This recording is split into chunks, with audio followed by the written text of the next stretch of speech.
ஏற்கனவே 2 மணிலேருந்து 3 மணி வரையும் தூங்காமல் இருந்தேன். பேபியோட ஹார்ட் பீட் எப்படி தெரியுமா துடிச்சிச்சு. அதுக்காக எழுதி கொடுத்தாங்க. அது என்னன்னு கூட நம்மகிட்ட சொல்லவே மாட்டேங்கிறாங்க. 35 வீக்ஸு 6 டேஸு ஸ்கேன் பண்ணுறாங்களேன்னு போய் கொடுத்தா உனக்கு ஸ்கேனுக்கே எழுதலாமா, நீ ஏமா இங்கே வந்து நிற்கிறேங்கிறாங்க. தூக்கமே வரல. டைமு 1:38 ஆகுது. இன்னும் தூக்கம் வரல. லைட்டாக தூங்குனா சிஸ்டர் வந்து யாரையோ எழுப்பிட்டு இன்ஜெக்ஷன் போடுறாங்க, முடிச்சுக்கிறோம். பசி வேற இவங்க எடுத்துருச்சு. நல்லா எங்கள் மாமா வாங்கி கொடுத்துருப்பாங்க தோசை. நைட்டுக்காக கொஞ்சம் ஸ்டோர் பண்ணி வச்சுங்க, அதான் சாப்பிட போகிறேன்.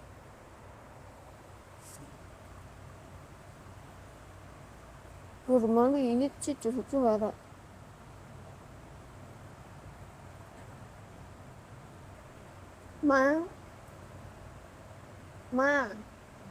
அந்த திராட்சை பழம் தட்டுடு.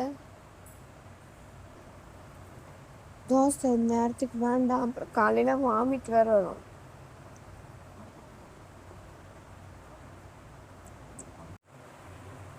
இங்கே இருக்கிற 5-6 பெட்டுக்கு இந்த ஒரே ஒரு பிளக் பாயிண்ட் தான் இருக்குது. அதுவும் ஏன் பெட்டுக்கிட்ட தான் இருக்குது. அதனால இப்பயே சார்ஜ் போடுறோம். மணி என்ன ஆகுது? 2:45. டேப்லெட் காலையிலேயே எழுந்திரிச்சு ஃபேஸ் வாஷ்லாம் பண்ணிட்டு வாமிட்டிங் டேப்லெட் போட்டு இட்லி சாப்பிட்டுட்ருக்கேன். 8 மணிக்கு டாக்டர் ரவுண்ட்ஸ் வருவான்னு சொல்லியிருக்காங்க. ஏற்கனவே 2 மணிலேருந்து 3 மணி வரையும் தூங்காமல் இருந்தேன். அதுக்கப்புறம் 1 மணி நேரம் படுத்தா 4:50க்கெலாம் ப்ளட் டெஸ்ட்டு, நேற்று யூரின் டெஸ்ட்டு ப்ளட் டெஸ்ட்டு ரிப்போர்ட்டை கொடுத்துருந்தோம்ல, அதை போயிட்டு என் ஹஸ்பண்ட் நேற்று போயிட்டு ப்ளட் டெஸ்ட்டோட 2 வாங்கிட்டு வந்துட்டாங்க. இன்றைக்கி 4:50க்கு எழுப்பிவிட்டாங்க பாருங்க. பயந்தே கிட்ட திடீர்னு பேர் சொல்லவும். அப்புறம் எங்கள் அம்மா 4:50க்கு போயிட்டு எங்கள் அம்மா இங்கேருந்து கண்ணாடி மேலைக்கு வேகமாக போயிட்டு ரிப்போர்ட் வாங்கிட்டு வந்தாங்க. இதில் என்னென்னமோ போட்டிருக்கோம். யூரின் டெஸ்ட்டோடதும் நார்மல் பிளட் டெஸ்ட்டோடதும் சுகரோடது குளுக்கோஸ் இது அந்த மாதிரி டெஸ்ட்டு. பிளட்டோட ஹீமோக்ளோபினோட கவுண்டிங்லாம் இல்லை. இதில் பத்திரமா வச்சுக்க. இது வந்து ஒரு நோட்டில் ஒட்டிக்குவாங்க. இனிமேட்டு எது எடுத்தாலும் ஒரு நோட்டில் ஒட்டிடுவாங்க. என்னோடது எல்லாமே அவங்கக்கிட்ட தான் இருக்கும். அதை வச்சு டாக்டர் அவங்களே பார்த்து என்னன்னு சொல்லுவாங்க. எனக்கு தெரிஞ்ச இனிமேட்டு குட்டி நோட்டெலாம் தேவைப்படாது. டெலிவரிக்காக அபி ஹாஸ்பிட்டலில் சேர்த்து இன்றைக்கி 2வது நாள். எப்படியும் ஹாஸ்பிட்டல் சாப்பாடு அவங்களுக்கு செட் ஆகாது பெருசாக. ஸோ அதனால் நம்ம சாப்பாடு எடுத்துகிட்டு இப்போ அபியை தான் பார்க்க போகிறோம். காலையில் சாப்பாடாக முட்டை பணியாரம் சாப்பிட்டோன்னு சொன்னாங்க. இப்போ நம்ம போய் இந்த சாப்பாடை கொடுத்து நல்லா சாப்பிட வைக்கணும். எப்படி இருக்க? எப்படி இருக்க? அப்படியே நல்லா உனக்கு ஜாலியாக இருந்துப்பியே. சப்பா நைட்டில் எனக்கு தூக்கமே இல்லை தெரியுமா. தூக்கமே வரல. பாதியில் முடிச்சுட்டே இருந்தேன். வாக்கா கொசுலாம் கடிக்கல, ஃபேனுக்கு அடியில் தானே படுத்திருந்தேன். நல்ல வேலை 2 ஆள் பெட்லேருந்து ஒரு அந்த என் பக்கத்தில் இருந்த பொண்ணை வேறு பெட்டுக்கு போட்டாங்க. ஒரு பெட்டில் தான் இருந்தேன். கொசு கடிலாம் இல்லை. ஃபோன்லாம் வச்சுருந்தோம், திங்ஸ் வச்சுருந்தோம்ல, யாரோ வந்து எடுத்துகிட்டு போயிட்டா என்ன பண்ணுறதுன்னு அப்பப்போ வேறு முடிச்சுட்டே இருந்தேன். அதனால தூக்கமே வரல. 1 மணிக்கு எழுந்திரிச்சு திரும்ப 3 மணியா 2-2:30 வரைக்கும் முழிச்சே இருந்தேன். முழிச்சிட்டு இப்படியே உட்காந்துருந்தேன். திராட்சை பழம் வாங்கிட்டு வந்ததெல்லாம் இருந்துச்சுல, திராட்சை பழம்லாம் சாப்பிட்டேன். சாப்பிட்டுட்டு அப்படியே உட்காந்து இருந்தேன். அதுக்கப்புறம் கொஞ்சம் தூக்கம் வந்துச்சு. 1 மணி நேரம் கூட தூங்கலை. அதுங்காட்டி ஒரு மேம் வந்து அபிநயா அப்படின்னு கத்துனாங்க பாரு. திடுக்குன்னு தூக்கி போட்டுருச்சு. என்னடா நம்ம பேரை சொல்கிறாங்களே திடுக்குன்னு என்னடா நம்ம பேரை கூப்பிட்றாங்களேன்னு திடுக்குன்னு எந்திரிச்சின்னு உக்காந்தேன். பேபியோட ஹார்ட் பீட் எப்படி தெரியுமா துடிச்சிச்சு. பயந்துருச்சு. பக்கத்தில் வந்து எழுப்பிட்டா கூட பயந்துருக்க மாட்டேனே. அங்கே கதவுக்கிட்ட இப்போ இந்த டிஸ்டன்ஸ்னு வச்சுக்க, அங்கே துணி காயுதுல்ல அந்த ஒரு டிஸ்டன்ஸ், இல்லைன்னா இங்கேருந்து அந்த ஒரு என்ட்ரன்ஸ் கம்பி தெரியுதுல்ல அந்த டிஸ்டன்ஸ்லேருந்து அபிநயான்னு கத்துனாங்க பாரு. திடுக்குன்னு எந்திரிச்சு உக்காந்துட்டான். பேபி செம்மையாக துடிச்சிச்சு. அதுக்கப்புறம் அதுக்கு இப்படிலாம் தட்டி அதை தூங்க வச்சுட்டு ப்ரஷ்லாம் பண்ணிட்டு சீக்கிரமாக எழுந்திரிச்சு ப்ரஷ்லாம் பண்ணிட்டு சாப்பாடு வாங்கிட்டு வந்து முட்டை பணியாரம் முட்டை பணியாரம் வாங்கிட்டு வந்து அம்மா குடிச்சு சாப்பிட்டேன்னா ஆஹா சாப்பிட்றதுக்கு முன்னாடி ஒரு 450 இருக்கிறப்ப என்னை எழுப்பிட்டாங்கன்னு சொன்னேன்ல, போயிட்டு யூரின் டெஸ்ட்டு பிளட் டெஸ்ட் கொடுத்தோமே அதை போய் வாங்கிட்டு வாங்கன்னு சொல்கிறாங்க அந்நேரத்துக்கு. நீ நேற்று நைட்டு பிளட் டெஸ்ட் மட்டும் வாங்கி கொடுத்துட்டு போயிட்டியா, பிளட் டெஸ்ட் ரிப்போர்ட் மட்டும். அது இல்லாமல் அப்புறம் இன்னொரு டெஸ்ட்டு தான் வாங்கலையே, காலைல 8 மணிக்கு வாங்கன்னு சொன்னாங்க. இன்னும் ஏன் வாங்காமல் இருக்கீங்க, போய் வாங்கிட்டு வாங்க அப்படின்னு சொல்லி அந்நேரத்துக்கு எழுப்பிட்டு கத்துனாங்க. அப்புறம் அந்நேரத்துக்கு அம்மா வேகமாக போயிட்டு எமர்ஜென்சின்னு வாங்கிட்டு வந்து இங்கே அம்மாவுக்கு மயக்கம் வந்துருச்சு. வேகமாக போயிட்டோம். அங்கே போனால் அவங்க என்ன தெரியுமா சொன்னாங்க, வாங்கிட்டு வந்ததுக்கப்புறம் இங்கே கொடுக்குறாங்க அம்மா சீட்டு, நீங்களே வச்சுருங்க, டாக்டர் பார்க்குறப்ப நான் ஓட்டிக்கிறேன்ட்டாங்க. அதுக்கப்புறம் இன்னைக்கு காலையிலேருந்து இந்த அடிவயிறு இருக்குல்ல, இந்த அடிவயிறு ஒரு மாதிரி விட்டு சுருக்கும் வலிச்சுட்டே இருந்துச்சு. அப்புறம் நான் ஃபஸ்ட்டு வந்த டாக்டர்கிட்ட இது மாதிரி எனக்கு சுருக்குன்னு இந்த இடம் வலிக்குது அப்படின்னேன். எத்தனை வீக்ஸுன்னாங்க. இவங்க வீக்ஸ் படி எனக்கு 36 தான் ஆகுது, 36 வீக்ஸ் தான் ஆகுது அப்படின்னாங்க. அப்புறம் ஃபஸ்ட் பேபியா அப்படின்னாங்க. ஆமாங்க மேம் அப்படின்னு. அப்படி தான் இருக்கும் ஸ்டார்டிங் ஸ்டேஜில் அப்படின்னு சொல்லி சொன்னாங்க. அதுக்கப்புறம் என்னோடய கேஸ் ஷீட்டு கொடுத்தேன். கேஸ் ஷீட்னால் நான் ஃபஸ்ட்டு பீரியட் ஆனும்போது ஹாஸ்பிட்டல் போன பாரு, அதில் எப்படி இருந்தேங்க முதற்கொண்டு இப்போ வரைக்கும் எப்படி இருக்குங்கிறதெல்லாம் என்ட்ரி போட்டு வச்சுருப்பாங்க. எதுக்காக நான் வந்திருக்கேன், அந்த இப்போ கிட்னிக்காக நான் வந்திருக்கேன்னா கிட்னிக்கானது எப்படி இருக்குது, அந்த இதெல்லாம் எழுதி இசிஜி, எக்கோ, ஹார்ட் பீட்டு, பேபியோட ஹார்ட் பீட்டு, இன்றைக்கி பார்க்குற scan, report, blood test report எல்லாம் அதில் எழுதி கேஸ் ஷீட்டாக வச்சுருவாங்க. நம்மக்கிட்ட கொடுக்க மாட்டாங்க. நம்ம ஊரில் அட்டை மாதிரி இங்கே கேஸ் ஷீட்டு. அப்புறமேட்டுக்கு கிட்னி டாக்டரை பார்த்தோமா, கிட்னி டாக்டர் பார்த்ததுக்கப்புறம் என்னன்னு சொல்லி சொன்னாங்க, என்னோட அந்த கேஸ் ஷீட்டில் இருக்கிறத வந்து இன்னொரு மேம் படித்து அவங்ககிட்ட சொன்னாங்க. அவங்க ஏதோ 2 ஸ்கேனுக்கு எழுதி கொடுத்துருக்காங்க, யூரின் இது அதுக்காக எழுதி கொடுத்தாங்க. அது என்னன்னு கூட நம்மகிட்ட சொல்லவே மாட்டேங்கிறாங்க. இதுக்காக தான் பண்ணுறோம் அப்படின்லாம் நம்ம ஊர் ஜிஹெச்சில் சொல்கிற மாதிரிலாம் இல்லை. எதானா அந்த கேஸ் ஷீட்டில் எழுதுவாங்க, நம்மக்கிட்ட வந்து போயிட்டு இந்த ரூமில் இந்த ஸ்கேன் எடுத்துகிட்டு வாங்க அப்படிம்பாங்க. நம்ம போயிட்டு எடுத்துகிட்டு வரணும். இவங்கள போய் பாருங்கன்னா நம்ம போய் பார்க்கணும். Day 1 நல்ல அலைச்சல். Day 2 இப்போ தான் ஸ்டார்ட் ஆயிருக்கு. பெட்டில் அவங்க வெயிட் பண்ணுவாங்கல்ல, அங்கே குடிச்சிட்டு வந்து ஒரு அண்ணன் படுத்துருந்தாங்களாம். போலீஸ்காரங்களும் நேற்று மைக்கில் அனௌன்ஸ்லாம் பண்ணாங்களாம், எந்திரிக்கல பாரு, ஃபோனையும் வண்டி சாவியும் எடுத்துகிட்டு வந்துட்டாங்க. இங்கே இந்த பக்கம் ஒரு கடை இருக்கா, உனக்கு எப்படி தெரியும்? கடைக்கு போய் இப்போலாம் நைட்டில் கொஞ்சம் பசி எடுக்குது, அதனால ஒரு ஃப்ரூட்ஸ் வாங்கிட்டு வந்து வச்சுக்கலாமே.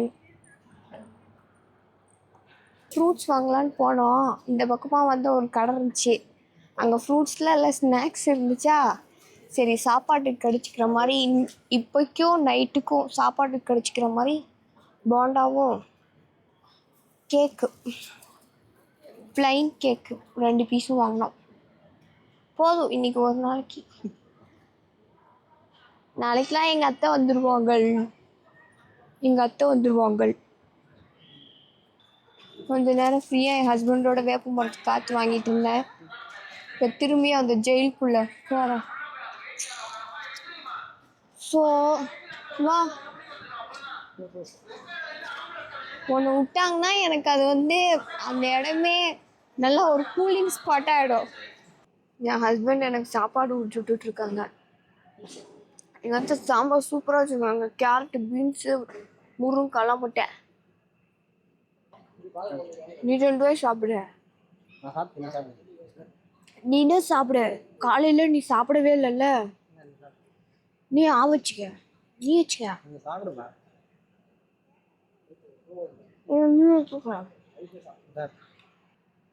ஒரு வழியாக சாப்பிட்டு முடிச்சிட்டேன். இதுக்கப்புறம் தான் டாக்டர் என்ன சொல்கிறாங்கன்னு பார்க்கணும். அது என்னவோ தெரில, என் ஹஸ்பண்டை மட்டும் இங்கே இருக்கிற கொசுலாம் தேடி போய் கடிக்குது. ஏன்னா ஒரு கொசு கூட கடிக்கவே இல்லை.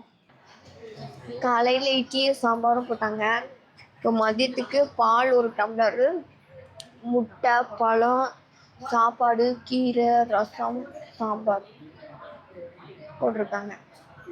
நான் வாங்கி சாப்பிடல. பழமும் முட்டை, பால் மட்டும் வாங்கிட்டேன். சாப்பாடு எங்கள் அத்தை செஞ்சு கொடுத்துட்டாங்க வீட்டிலேருந்தே. என்னடா தொடர்ந்து பெட்டில் சேர்ந்ததுலேருந்து திங்கிற வீடியோ தான் வருது, ஹாஸ்பிட்டல் ரிப்போர்ட் எதுவும் காணன்னு நினைக்காதீங்க. எனக்கே ரிப்போர்ட் எதுவும் சொல்லலை. காலையில் டாக்டர் வராங்க, பார்க்குறாங்க, டெஸ்ட் பண்ணுற ரிப்போர்ட்லாம் பார்க்குறாங்க. ப்ளட் டெஸ்ட் ஏதாவது ரிப்போர்ட் வந்தால் அதில் மென்ஷன் ஆயிருக்கான்னு பார்க்குறாங்க. என்கிட்ட எதுவுமே சொல்ல மாட்டேங்கிறாங்க. என்கிட்ட சொன்னால் தானே நான் உங்ககிட்ட சொல்லுவேன். என்கிட்டயே சொல்லலை. அவங்களே ஏதோ எழுதி வச்சுட்டு போயிடுவாங்க. ஸ்கேன் பண்ணுறதுன்னா சொல்லுவாங்க, போய் பண்ணிட்டு வரணும். ரூம்லாம் ஒட்டன் அடித்து க்ளீன் பண்ணுறாங்களாம். அதனால திங்ஸ்லாம் பெட்டு மேலே எடுத்து வச்சு பெட்ஷீட்லாம் போட்டு வெளியே வந்து உட்காந்துட்டோம். நானே, என் ஹஸ்பண்டு, எங்கள் அம்மாலாம். மணி 2:10 ஆக போகுது. காலையில் 11 மணிக்கே நம்ம டாக்டர் வந்து இது பண்ணுங்கன்னு ஏதோ சொல்லி அவங்களுக்கு கீழே இருக்க டாக்டர்கிட்ட சொன்னாங்க. ஆனால் என்கிட்ட நீ எதுவுமே சொல்லலை. இப்போ போய் கேட்டேன், டாக்டர் வருவாங்க போங்க அப்படின்னு அமுச்சு விட்டாங்க. இது எனக்கு இப்போ ஸ்லீப்பிங் டைம். அப்படியே படுத்து தூங்கிடுவேன். காலையில் 11 மணிக்கு டாக்டர் வராங்கன்னு கூப்பிட்டு என்னோட கேஸ் ஷீட்டில் ஏதோ எழுதுனாங்க.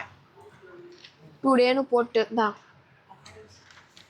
அதுக்கப்புறம் டாக்டரும் என்னை வந்து பார்க்கல, நர்ஸும் என்னை வந்து பார்க்கல, ஊசியும் போடல, எதுவுமே பண்ணவே இல்லை.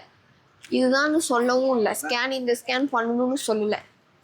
மணி என்ன ஒரு 3:20 இருக்கும். 3:20 தான் நினைக்கிறேன். 4 மணியா? இந்த கேஸ் ஷீட்டு என்கிட்ட 3:20 கொடுத்துட்டு போனாங்க. 3:20க்கு இதை கொடுத்துட்டு டாக்டர் வருவாங்க, அட்டெண்டர்லாம் வெளியே இருங்க அப்படின்னு சொல்லிட்டு போனாங்க. மணி இப்போ 4:20 இன்னும் டாக்டர். முன்னாடிலாம் என்னோட பேர், எனக்கு ஃபஸ்ட்டு குழந்த, அப்புறம் வந்து எனக்கு என்னோட இடிடி பாரு, எல்எம்பி இடிடி, கரெக்டான இடிடி, 35 வீக்ஸு 6 டேஸு. இங்கே இப்போ 35 வீக்ஸு 6 டேஸு, ஆனால் இங்கே 36ன்னு போட்டிருக்காங்க. இது எப்போ எனக்கு தைராய்டு இருக்கா அந்த மாதிரி ஒரு டெஸ்ட்லாம் இது டாக்டரே கிழிச்சு விட்டாங்க எழுதும் போது. இது வந்து இப்போ நீங்கள் போய்ட்டு எடுத்துகிட்டு வந்தீங்கல்ல, ரிப்போர்ட் வாங்கிட்டு வந்தீங்களா, யூரின் டெஸ்ட்டு கொடுத்தது, அதுக்கான இதாகுது. இதுலேயும் அதே தான் எல்எம்பி இடிடின்னு ஃபில் பண்ணியிருக்காங்க. ஃபஸ்ட் பேபி என்ன இருக்குது, எதனால் அட்மிட்டுன்னு இதுலேயும் அதே தான் போட்டு ஃபில் பண்ணியிருக்காங்க. இது பிளட் டெஸ்ட்டு, யூரின் டெஸ்ட்டோட ரிப்போர்ட்டு. இது வந்து பேபியோட ஹார்ட்பீட்டு. இது இப்படி மடக்கி வச்சுட்டாங்க, ஒட்டிட்டாங்க. பேபியோட ஹார்ட்பீட் வந்து என்னென்னா மிஷினில் கொடுத்து பிரிண்ட் போட்டு வந்துச்சு. கிராஃப் விட்டு வந்துச்சு. கிராஃப் விட்டு இருந்ததா. அந்த டாக்டர் என்ன கேட்குறாங்க, என்னம்மா கிராஃப் விட்டு வந்திருக்கு, நீ அந்தாண்டி இந்தாண்டி மூவ் பண்ணி நவுந்துட்டு இருந்தியா, இல்லை உன் பேபி உழைச்சிட்டு இருந்துச்சாமா அப்படின்னு. பேபி மூமெண்ட்டு இங்கே இந்த ஒரு இடத்துல மட்டும்தான் வைக்கணுமா. இங்கே நம்ம ஊர் ஜிஹெச்சில் இங்கே எங்கே பேபி மூவ் ஆகுதோ அங்கே வைப்பாங்க. இங்கே அப்படி இல்லை, இங்கே மூவ் ஆகுதுன்னா இப்படியே வச்சுட்டாங்க, பிடிச்சிக்க சொல்லிட்டாங்க. அப்புறம் இங்கே வரும்போது தானே கேட்கும் அந்த இதெல்லாம் சும்மாவே இருக்கு. இதெல்லாம் என்னன்னு எனக்கும் தெரியல. பிளட் இது வந்து எங்கே தெரியுமா பார்த்தேன், எனக்கு தெரிஞ்சது தான் இந்த வார்த்தை ஹச்பி ஆச்சு.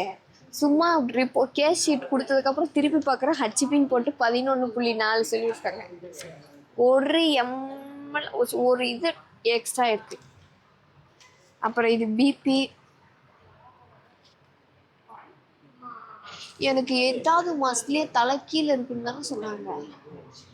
ஏன் ஹெட்டு அன்என்கேஜ்டுன்னு போட்டிருக்கு. இதோ அன்கேஜ்டுனா இன்னும் கீழே அந்த பொசிஷனுக்கு வரலன்னு தானே அர்த்தம். தெரியல, அவ்வளோதான். இன்னைக்கு தான் இது ஏதோ டுடேன்னு போட்டு ஏதோ ஏபி ஏதோ ஜி மாதிரி போட்டிருக்கு. இது ஏதோ எழுதி வச்சுருக்குறாங்க. ஸ்கேனுக்கு எழுதுன மாதிரி ஒன்றும் தெரில. ஏதோ யூராலஜி மட்டும் போட்டு முட்டை போட்டு வச்சுருக்காங்க. அந்த டாக்டர் தான் நான் முன்னையே பார்த்துட்டேன். திரும்ப யாரை பார்க்கணும்னு தெரில. அவங்க வந்து சொல்லுவாங்க, இப்போ டாக்டர் வராங்களாம்மா விசிட்டுக்கு, இதில் என்ன இருக்குது, என்ன ஏதோ டெஸ்ட் பண்ணுமான்னு சொல்லி கேட்கணுமா. இப்போ தான் டாக்டர் அந்த ரூமில் பார்த்துட்ருக்காங்க. இந்த ரூமில் வந்து வெயிட் பண்ண சொல்லியிருக்காங்க. நான் போயிட்டு வெயிட் பண்ணுறேன். இங்கே டாக்டர் வராங்கன்னு சொல்லிட்டு 2 மணி நேரமாக ஒரு ரூமில் போட்டாங்க. ஸ்கேன் பண்ணணும்னு சொன்னாங்க. நான் என்ன பண்ணேன், சரி ரெஸ்ட் ரூம் வர மாதிரி டாக்டர் வர மாதிரி தெரியலன்னு ரெஸ்ட் ரூம் போனான்னா அங்கே க்ளீன் பண்ணுறோம் 1/2 அன் ஹவர் ஆகுனாங்க.